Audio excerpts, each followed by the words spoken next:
날짜가 지난주가 다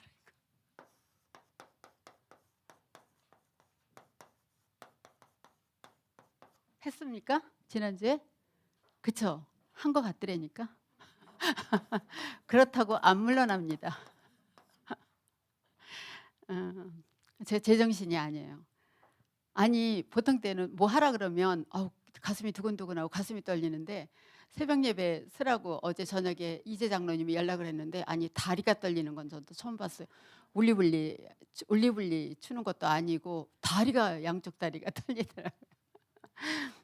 잠깐 그랬는데 제가 메시지를 이거를 착각을 해서 갖고 와서 이제 쭉 집에서 읽을 때도 좀 그런가 보다 했는데 이제 날짜가 확실한 것 같아서 갖고 왔는데 제정신이 아니구나 그렇게 생각을 하시면 됩니다. 졸려갖고 잠을 못 잤어요.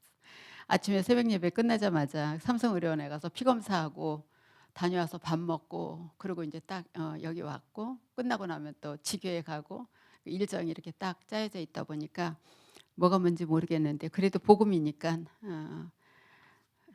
뭐 이렇게 들으셔야 됩니다. 오늘 우리가 메시지를 갖고 현장에 나가게 됩니다. 현장에 나가면 누가 있느냐? 갈급한 자가 있습니다. 갈급한 자 중에서 루디아가 있습니다. 그 다음에 충성된 자가 있습니다. 야손이 있습니다. 그 다음에 사명자가 있습니다. 브리스가가 있습니다. 브리스가 부부가 있습니다. 루디아 때문에 빌립보 교회가 세워졌습니다. 그 다음에 야손 때문에 데살로니가 교회가 세워졌습니다. 그 다음에 브리스가 때문에 고린도 교회가 세워졌습니다. 고린도 교회가 세워졌는데 고린도 교회뿐 아니라 여기서 에베소를 갈 때도 로마를 갈 때도 바울이 먼저 브리스가 부부를 파송했어요. 그래서 미리 가서 장소를 알아보게 하고 로마도 마찬가지입니다. 그래서 여기서도 브리스가의 집이 교회가 되어졌습니다. 그래서 우리가 전도자의 동력자, 전도자의 보호자라는 것은 무엇이든 것을 전도자를 위해서 책임을 져주는 그런 사람을 동력자라 그러고 보호자라고 합니다. 물론 뭐 기도만 해도 됩니다. 그렇지만 보호자라는 것은 말 그대로 보호예요. 보호. 바울팀을 위해서 전도팀을 위해서 보호를 하는 겁니다. 그래서 루디아가 정확한 메시지를 듣기 위해서 나를 주 믿는 자로 알거든 내 집에 들어와 유하라 그렇게 얘기를 했어요. 그렇죠? 여기 데살로니가에 들어가서도 야손이 예비된 사람이거든요. 미리 알았던 사람이 아니에요. 여기도 로마에서 쫓겨난 브리스가 부부도 브리스가 부부는 로마에서 전도운동을 했던 사람이거든요. 크리스찬이었어요. 근데 정확하게 예수가 그리스도이심을 몰랐죠. 기부인들이나 부자들이 모여서 뭐 교제 중심으로 갖게 되고 유대인 사회에 있으면서 이 사람은 그리스도교에 대해서 예수님에 대해서 들은 사람들이에요. 근데 성령의 인도를 따라서 전도자들은 반드시 어디 가든지 전도자와 전도자와의 만남이 있습니다.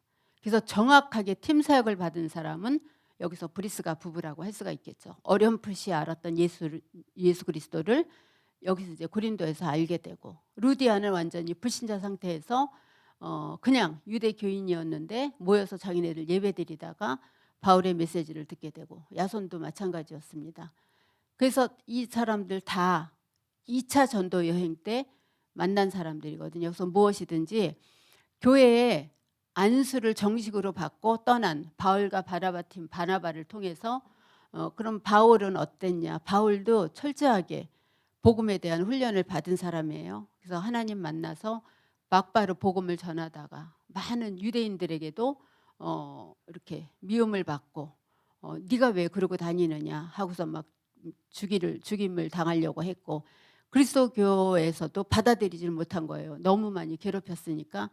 그러니까 이제 전도 운동 하다가 자기가 한계를 느끼고 아라비아에 가서 사막에 가서 3년 동안 있다가 다시 또 다소로 오고 베드로 만나러 예루살렘으로 가고 나중에는 이제 길리기아 다소 자기 고향에 가서 10년 이상을 지내게 돼요. 그래서 거기서 전도를 했는지 뭐 했는지는 잘 모르겠어요. 물론 전도 운동을 했겠죠. 거기 있는 걸 바나바가 안디옥 교회가 막 불일듯이 성장을 하게 되니까 교육자가 모자라니까 데려다가 거기서 훈련을 확실하게 더 시켜서 바나바가 큰 역할을 한 거예요.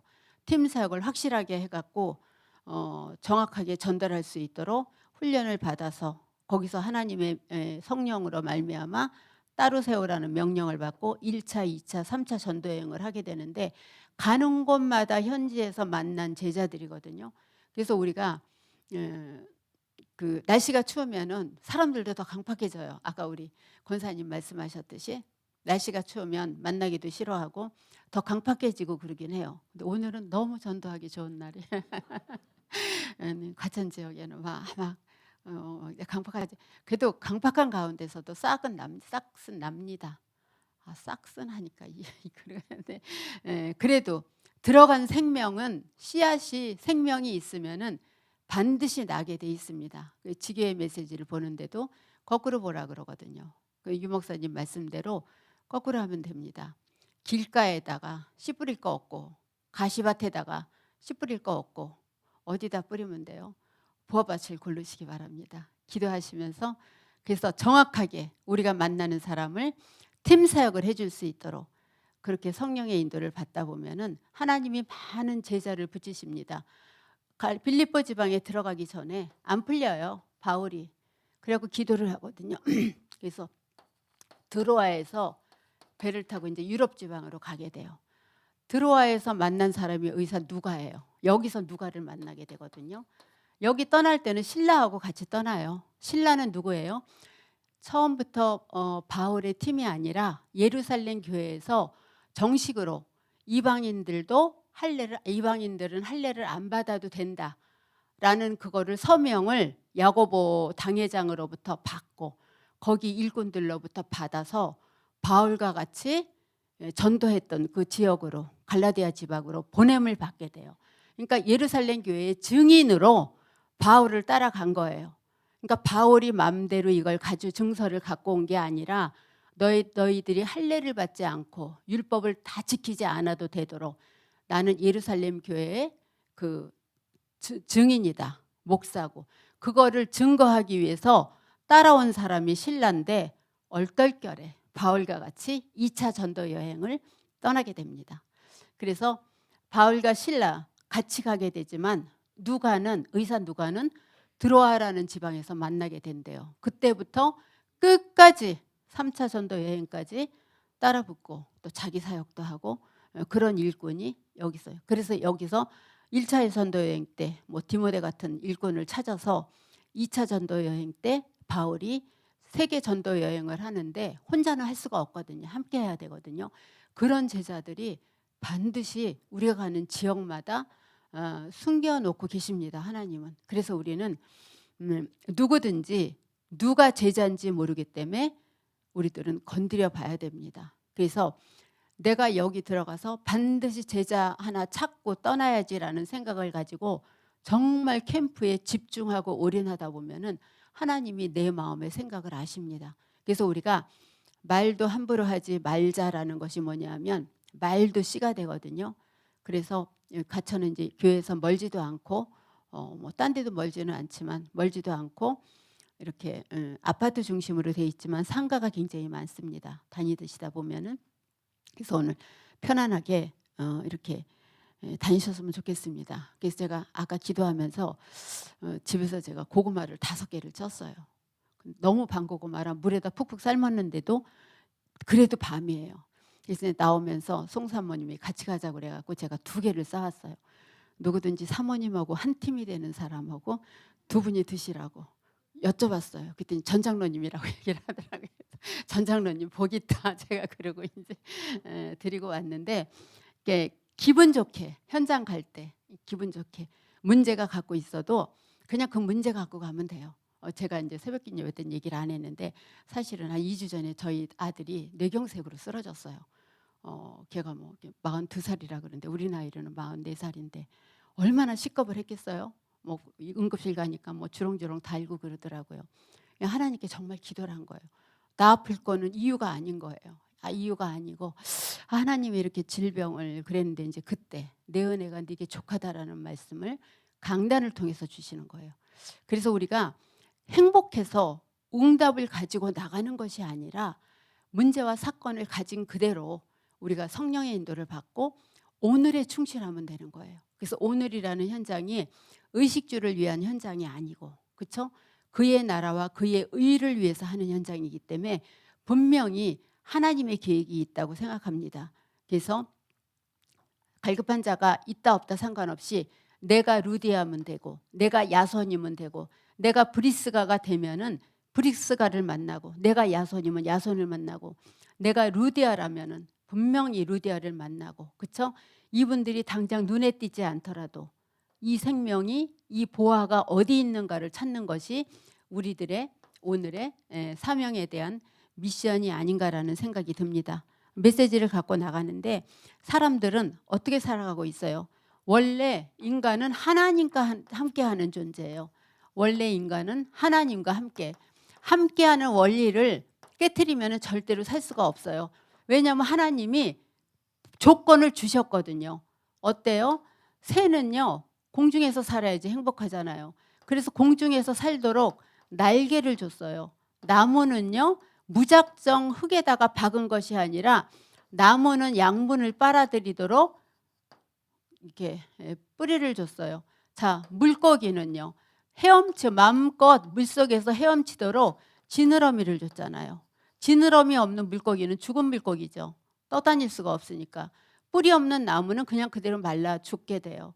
날개 없는 새는 그냥 추락하게 되는 거예요. 마찬가지로 이거를 가르치기 위한 것이 아니라 우리가 다 아는 거잖아요. 이거는 자연도감에서 우리가 옛날에 다 공부했던 거거든요. 말씀하시는 이유는 뭐냐면 원래 인간을 창조하신 하나님께서 하나님과 함께 할 때 행복하다는 것을 얘기하기 위해서 우리에게 창조 원리를 계속 설명하고 계십니다. 하나님과 함께하지 않은 인간은 절대로 살아갈 수가 없습니다. 숨을 쉬고 있지만 영적으로는 죽은 상태입니다. 그런데 어떻게 돼요? 창세기 3장 1절에서 6절에 보면은 하나님을 떠나게 되거든요. 왜 떠나게 돼요? 하나님 같이 되려다가 내가 하나님 같이 되려다가 하나님을 떠나게 되거든요. 굉장히 교만한 거죠. 어떻게 창조주가 될 수가 있겠어요? 하나님 떠나는 죄를 짓게 만드는 존재가 있는데 그것이 사탄이라는 존재예요. 여기에 속게 되거든요. 그러다 보니까 바로 이어서 요한복음 8장 44절에 마귀의 자녀로 살아가게 돼요. 마귀에 소속된 사탄의 자녀, 사탄에 소속된 마귀의 자녀, 같은 말입니다.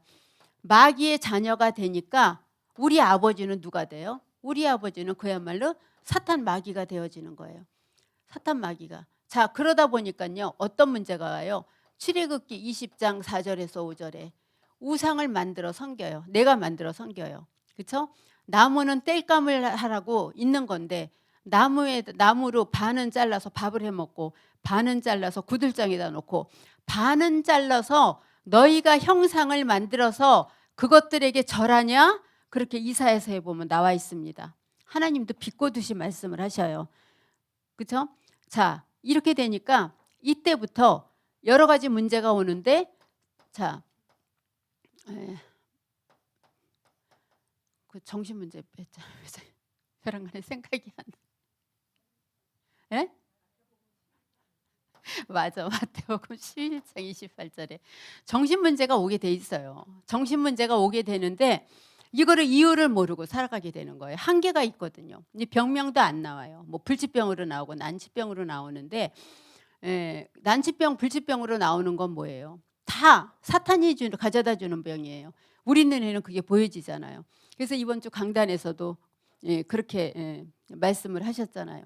우리 눈에는 보여지지 않는 것들, 그렇죠? 보여지지 않는 것이 보여지거든요. 그것이 다 이런 병이거든요. 병명도 나오지가 않아요. 이거 진단 제대로 진단하는 의사들도 있어요. 이 사람은 마음의 병, 그 육신의 병이 아니다. 정신적으로 오는 병이다 그렇게 얘기를 하시거든요. 그러다 보니까 육신적인 약만 먹게 되는 거예요. 병원에서는 약이 없대는데 병원에서 죽어도 못 나가겠다는 거예요. 내가 아파 죽겠는데 어떻게 나가느냐 그렇게 얘기를 하는 거죠. 그러니까 이 정신병동이라는 거예요. 그야말로 세상은. 그러면 정신병이 이상한 병이냐? 그건 아니에요. 정신병이 이상한 병은 아니고 그건 마귀가 가져다 주는 병이죠. 그렇죠? 우리는 그걸 알잖아요. 근데 사람들은 그걸 몰라요. 그러니까 너무 안타깝잖아요. 우리는 막 열이 나서 얘기를 하는데, 그렇죠? 막 답답해서 얘기를 하죠. 어제 김무성 목사님 답답해서 얘기를 하시는데 그 사람들은 그걸 모르는 거예요. 그걸 모르니까 어때요? 치유가 안 되는 거죠. 답이 없는 거죠. 그래서 하나님이 우리들을 부르셨어요. 뭘로 부르셨어요? 영적 의사로 부르셨어요. 그래갖고 우리를 보내십니다. 60문제 사도행전 8장 4절에서 8절. 어느 날 우리에게 무슨 문제가 올지 몰라요. 무슨 문제가. 저 이제 아들이 그렇게 돼서 얘가 술도 마시고 담배도 피고 그래서 그런가 그렇게 생각을 했어요. 근데 그것만도 아니에요. 제가 아는 어느 우리 교회 청년도 너무너무 잘 믿어요. 아주 뭐 신실하고 이제 뭐 장로 앞두고 있어요. 근데 얼마 전에 뇌출혈로 수술을 했거든요. 꼭 거기서 오는 것만은 아니거든요. 이게 그러니까 뭐 이게 내력도 있지만 그 내력 때문에 오는 것만도 아니에요. 하나님의 계획과 하나님의 뜻이 있는 거죠. 모두 다 그 문제가 오는데 하나님의 계획과 하나님의 뜻은 양쪽에 다 있는 거죠. 그걸 보면은 살아있지만 살아있는 게 아니고, 그렇죠? 죽은 것 같지만 사실은 죽은 게 아니라는 거예요. 우리가 현장을 볼 때 원래 그대로 보면은 절대로 응답을 못 받게 돼 있어요. 그럼 꽈서 보냐? 그렇진 않아요. 현실을 볼 때는 거꾸로도 보고 반대로도 보고 여러 가지 그런 걸로도 보긴 해야 되지만 우리가 다니는 현장에 보면 우리가 이해할 수 없는 그런 것들이 굉장히 많거든요. 여기에서 끝나지 않고 어떻게 돼요? 고린도전서 10장 20절에 너희가 제사하는 것은 귀신에게 하는 것이 나는 너희가 귀신과 교제하는 자가 되기를 원하지 않는다고 얘기를 했어요. 후대에게 이거를 똑같이 물려주고 가거든요. 그러면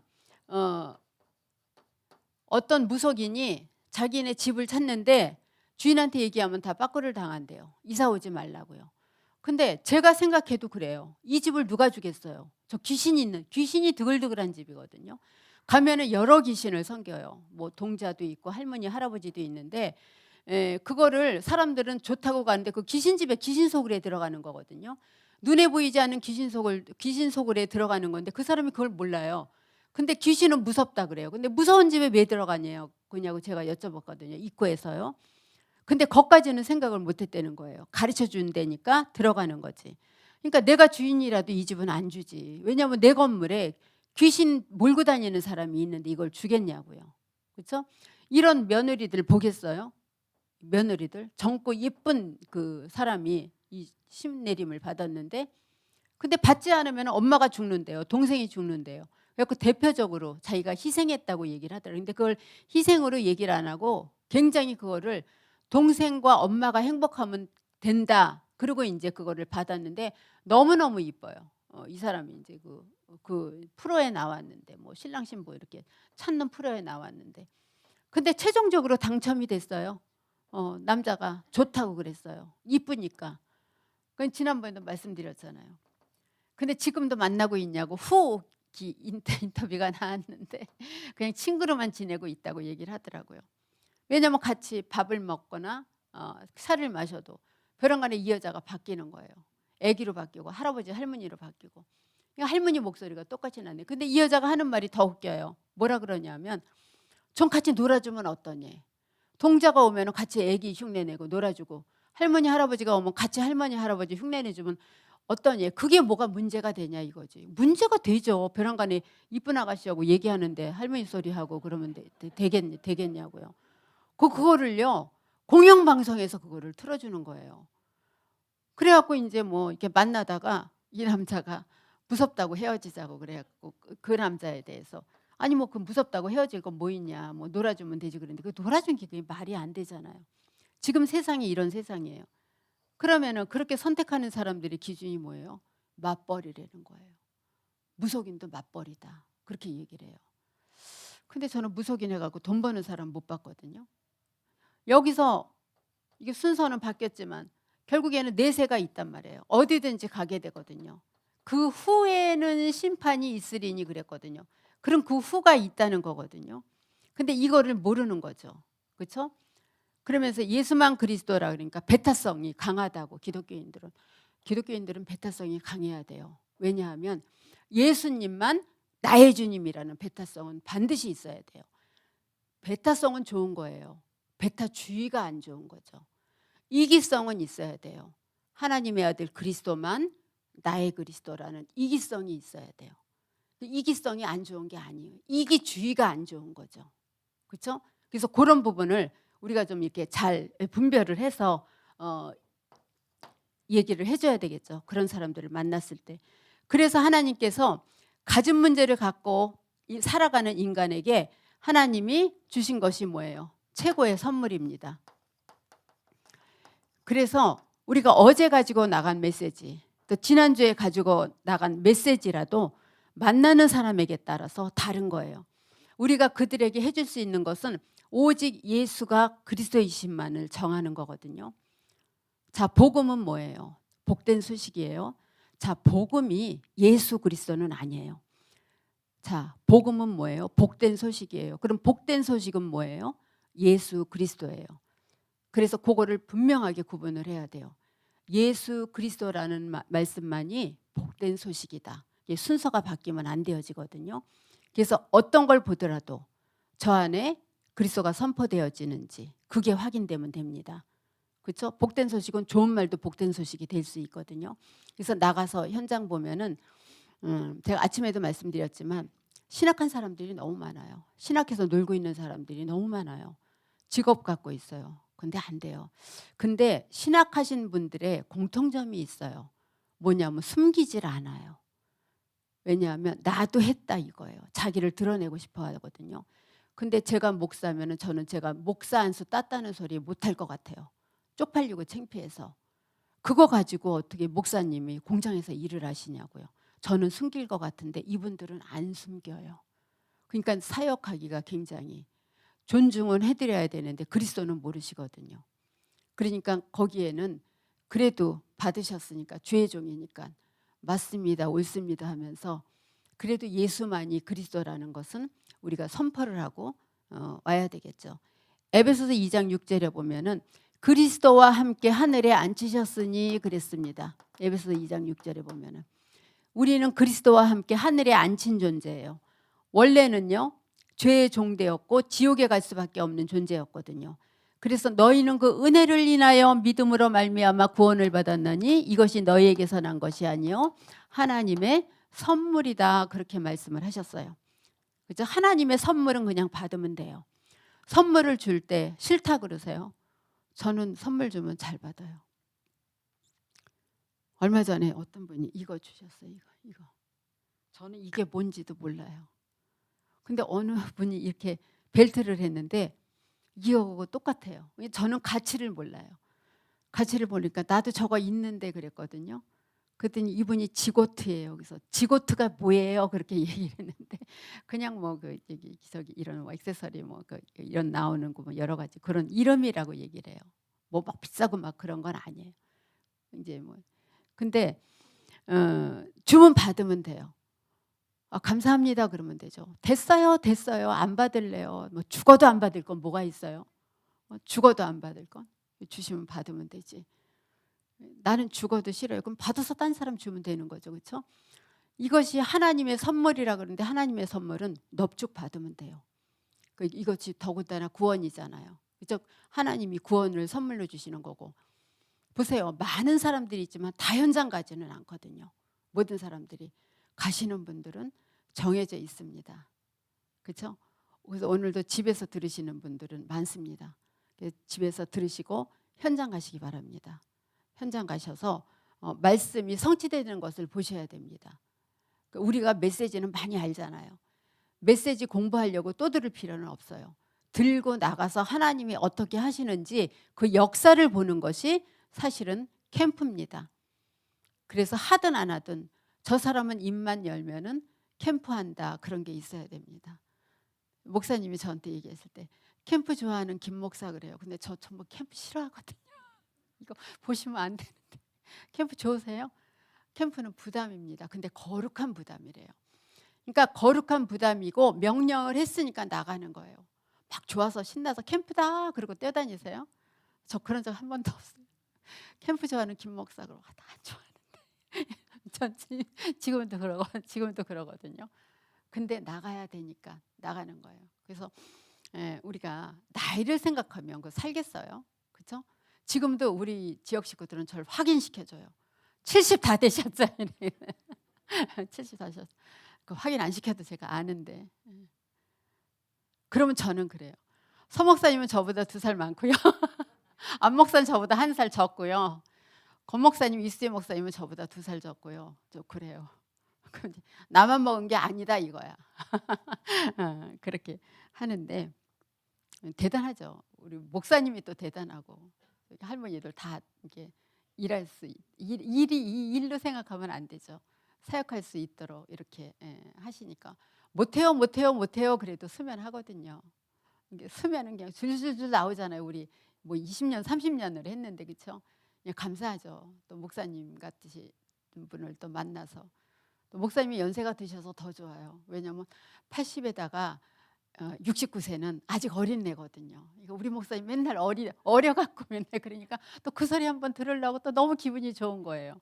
딴 데 가면 우리 할머니라고 아마 이영교회 가면 당장 그만두라 그러고요. 제 친구 전도사는 그만뒀어요. 벌써요. 거기는 금방금방 내보내는데 이렇게 설 수 있는 은혜 주시고 그거 아니면 우리 인생을 어떻게 살 뻔했나라는 생각이 들고 내가 성령의 인도를 참 잘 받았구나라는 생각이 들어요. 지금 생각해도요.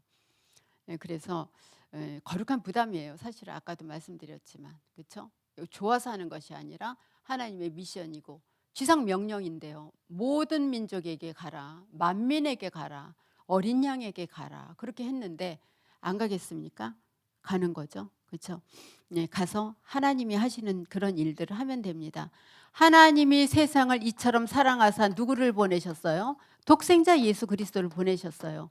그분을 우리가 현장에서 전달하면 됩니다. 로마서 5장 8절에. 그리고 우리를 구원의 계획을 세우셨어요. 며칠 전에 목사님이 이제 새벽기도 사야지. 목사님 제가 불면증이 생겨서 3시에 잠들고 사실은 뭐 1시 정도에 자는데 또 빠져나가려고 거짓말을 시켜요. 거룩한 거짓말이에요. 저는요 구라가 아니라 거룩한 거짓말. 근데 안 통하더라고 이번에는. 그래서 알겠습니다 했는데 하나님이 그래도 우리에게 걸어 다닐 수 있는 기회를 주시고 그렇죠? 그럴 때 아멘으로 해야 되겠죠. 저같이 그러면 안 됩니다. 그래서 하나님이 세상을 이처럼 사랑하사 우리 같은 사람도 구원하셨고 또 우리가 죄인 되어 있을 때 하나님이 우리에게 묻지도 세상 말로 따지지도 않고 누구를 보내셨어요? 예수 그리스도를 우리에게 보내셨습니다. 예수 그리스도를 보내셨어요. 그래서 구원할 계획을 세우셨어요. 그것이 바로 우리가 죄인 되었을 때 구원자 되신 그리스도를 이 땅에 보내주신 겁니다. 그래서 어떻게 하면 됩니까? 요한복음 14장 6절에 길 대신 그리스도를 통해서 하나님을 만나면 됩니다. 길 대신 그리스도를 통해서. 그렇죠? 내가 하려고 하면은 금방 됩니다. 로마서 8장 2절에 성령 죄와 성령 죄의 법에서 완전히 생명의 성령의 법으로 빠져나왔습니다. 그렇죠? 그다음에 요한복음 8장 요한일서 3장 8절 마귀의 일을 멸하신 그리스도를 통해서 빠져나왔습니다. 그분은 참 선지자로 오셨습니다. 그분은 참 제사장으로 오셨습니다. 이분은 참 왕으로 오셨습니다. 그래서 우리가 오늘 현장에 나가서 하나님의 미션을 그대로 가진 것을 잡고 전달하면 됩니다. 그래서 하나님의 사랑과 공의라고 얘기를 했습니다. 원래 이스라엘은 30살부터 공적인 일을 할 수 있게 되어져 있습니다. 3년을 공생의 일을 하고 예수님은 이렇게 우리의 모든 죄를 담당하시고 십자가를 지시고 또 그리스도란 증거로 부활을 하셨습니다. 그렇다면 우리도 주님께서 주신 3년의 말씀이 그동안의 훈련을 통해서 우리에게는 많이 있습니다. 들어와 있습니다. 하나님이 복음을 알게 하신 이유는 나만 알고 구원을 받는 것이 아니라 나를 구원하신 하나님을 그대로 나가서 현장에 전달하라고 우리들을 특별하게 여러 가지 이유를 통해서 부르셨습니다. 그래서 우리는 오늘도 현장으로 나가는데 현장에는 영적으로 육적으로 병든 자들이 가득 차 있습니다. 그들에게 딴 것이 아니라 딴 답이 아니라 예수가 그리스도임을 전달하는 하루가 되시기를 예수 그리스도의 이름으로 축원드립니다. 우리 찬송가 부르면서 준비하신 헌금하도록 하겠습니다. 432장입니다. 1절하고 3절 찬양 부르겠습니다.